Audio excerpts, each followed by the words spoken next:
Last weekend, I competed at the Canadian Dog Agility World Team Tryouts, and I competed with my dog, This. Now, every dog I have ever tried out for the Canadian World Team, for the World Championships of Dog Agilities, I have got on the team with each and every dog that I've tried out with. But This, for those of you who follow this podcast, you know my dog, This, isn't just like every dog I've ever owned. So I thought today I'd give a little debrief about the experience that Thissy and I had at Tryouts and what my reflections are from that experience and how I think these reflections are going to help each and every one of you that listen to this podcast that share your life with a dog.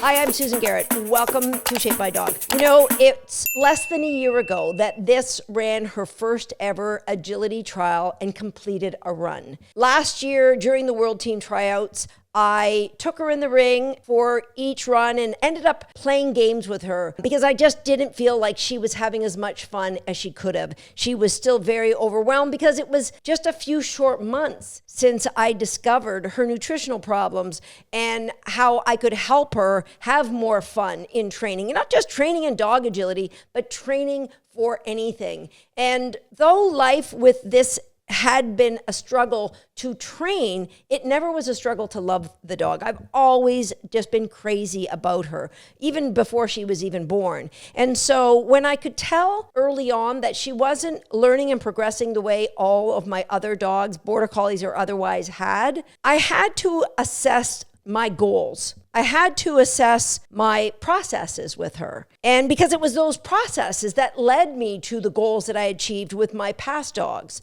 And so instead of saying I would like to get this dog ready for World Team Tryouts when she's 2.5 years old, which is approximately when I thought she might be ready, my goals were I would like to see this dog have as much fun possible while training with me, training, doing anything. And of course, my goal was for her to enjoy agility as much as I enjoyed agility, but I wasn't going to train those agility skills, those courses, those sequences, the weave pulls. I wasn't going to train any of that until I could reach her and help her to have just a little more fun each day. So that was my goal. And looking back on this past weekend, I had 3 goals going into the weekend. Number 1, I wanted This to have fun. It had been over a month since I'd been in the ring competing with her, and every trial she seemed to have a little bit more fun than others. And that's a really difficult thing to evaluate. How do you evaluate it? Well, I do based on the speed she's running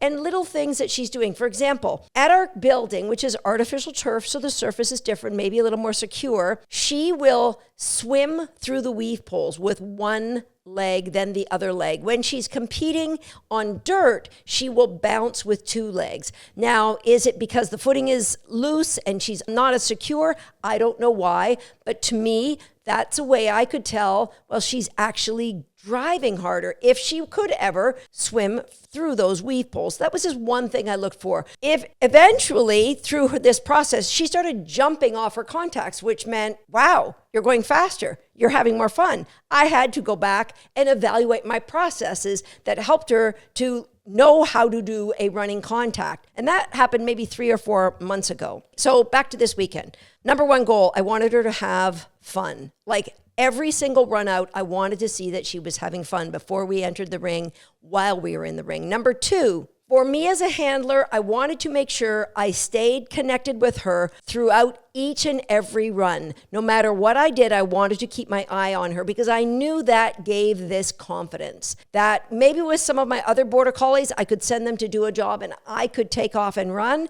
But with This, she would often slow down. Think of a dog chasing a rabbit. If the rabbit is maybe 3 or 4 or 5 feet away from that dog's going to run as hard as it can. But if the rabbit's 30 or 40 or 50 feet away, the dog might give a little bit of, oh, there's a rabbit, and then, that's just too much effort. I'm not going to do it. And so with This, I had that effect in agility. If I stayed, her bubble of driving hard was about 10 to 15 feet. If I got much more ahead than that, she certainly didn't drive as hard as when I was closer. But it was a balancing act because I'm not as fast as most runners that I'm competing with at this level. And so I needed to be able to take off at times, but stay connected. So number one, for her to have fun. Number two, Susan, stay connected. And I knew if number one and number two happened, there was a very good chance of me reaching my number three goal. And that was for this to end up in the top 10 of all 5 classes. Now, I thought if she got in the top 10, she might actually even maybe make reserve on the world team. And part of me said, Susan, put top 5 when I was writing these goals down. And I just said, no, I can't. And that's unlike me because normally I would go, yeah, let's go for number 1. But I felt I don't want to put pressure on this. Not that my goals ever put pressure on my dogs, but that's what I thought. So top 10, that's reasonable. Number 1, number 2, it might bring me number 3. So day 1, we had 1 run. Lo and behold, Dissy started off a little slow, but she was barking before we went in the ring. And guess what? She was swimming in her weave pools. 2 signs that she was having fun. She was a little more cautious early on, which is not unlike her at the very beginning of any trial, but she still ended up in 6th place. Now that's important because in order to be considered as a dog selected to the Canadian World Team, you needed at least 1 class in 5th place. And I thought to myself, well, she wasn't even really running that fast for her, and she ended up 6th. This is encouraging. Well, day 2, there were little bobbles caused by my not meeting my second goal in that I would take like a microsecond of disconnection from her and I would get a refusal. And so day 2, I had 2 runs with little bobbles in each run.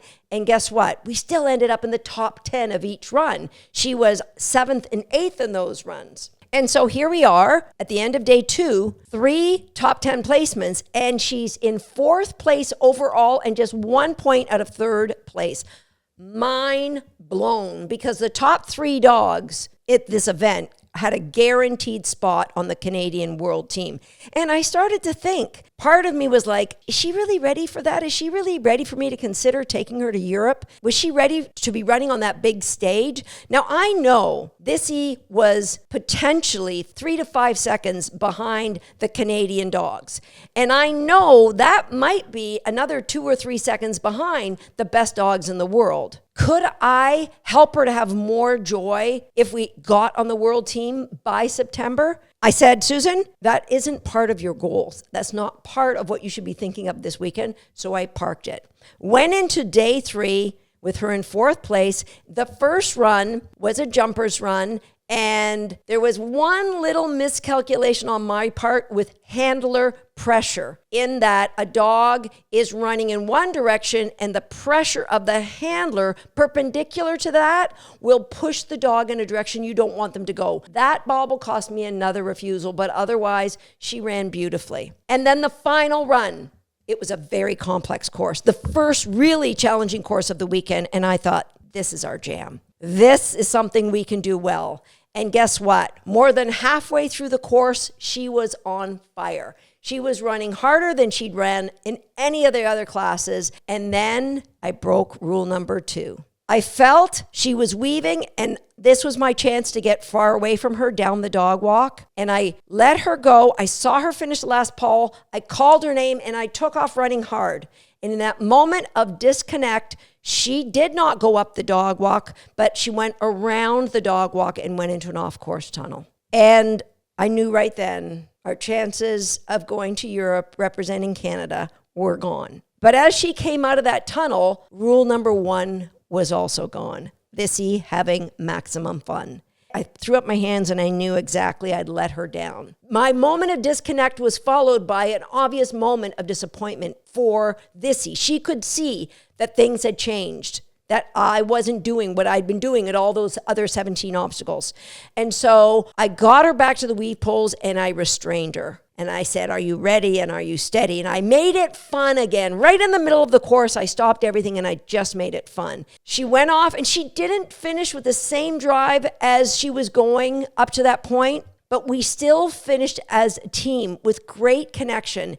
And I can't tell you how good I felt about the 5 runs that we did. I look at the weekend with a dog who For the most part, up until she was 20 months old, I questioned whether she would ever do agility. And I was okay with it. I just wanted her to have joy in something. I went from that to less than a year later, being in a position where we were almost considered a dog for the Canadian World Team. And so the reflections on all of that to me are, what are your goals with your dog? And are your processes leading you to those goals? And for me, any of those processes we have with our dogs need to include the dog's emotional state about what we're doing. Meaning that you need to have a way to evaluate that your dog is having fun.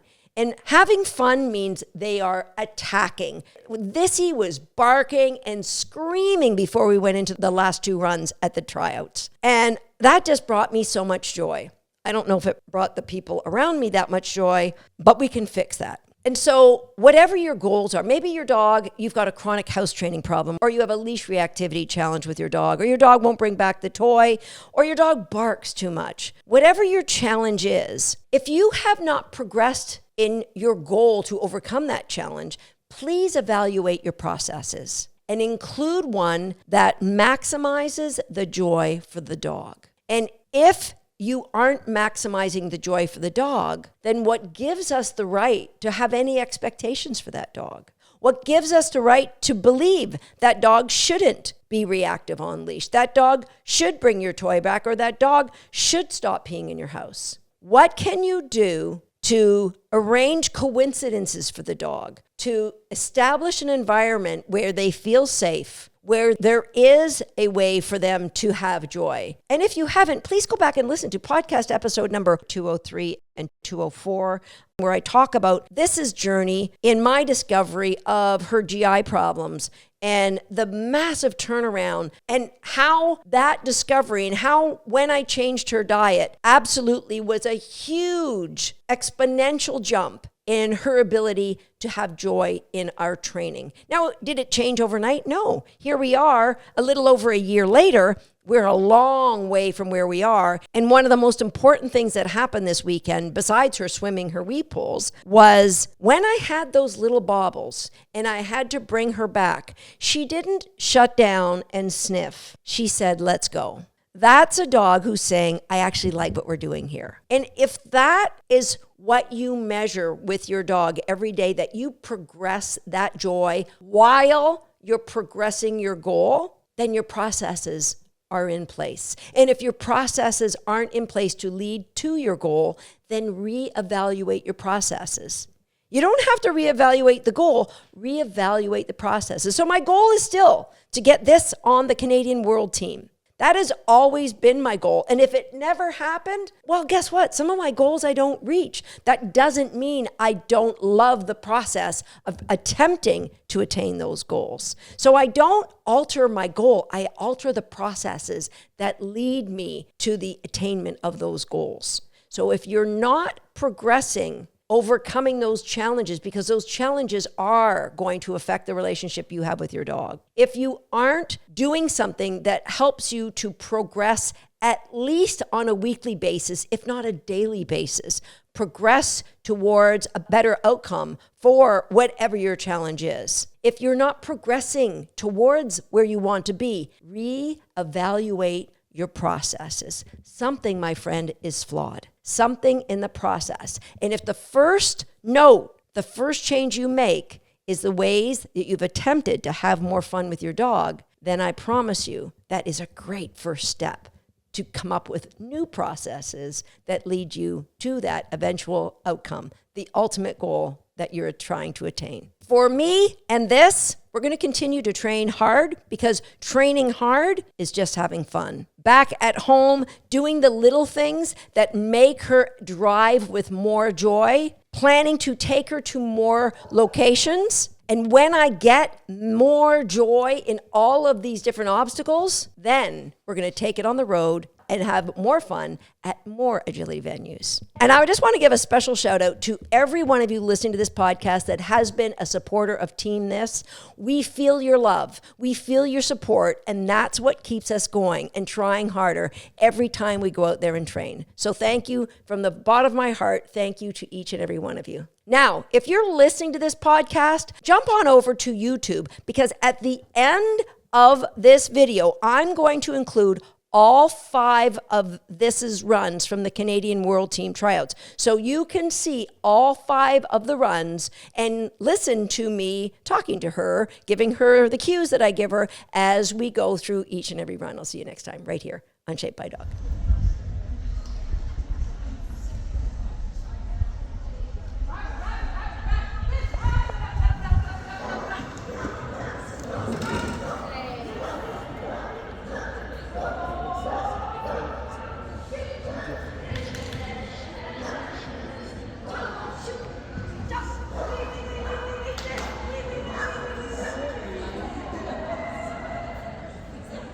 Stay with her.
Go, go, go, go, go, go, go.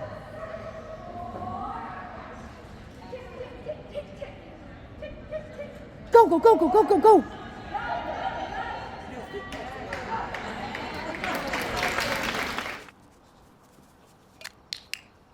Tater hit the target. Now it's your turn. If you're not a subscriber to this page, go ahead and hit the subscribe button now and be sure to turn on the notification bell so you won't miss another video. And if you are already a subscriber, that's for you. Go ahead and get yourself a cookie.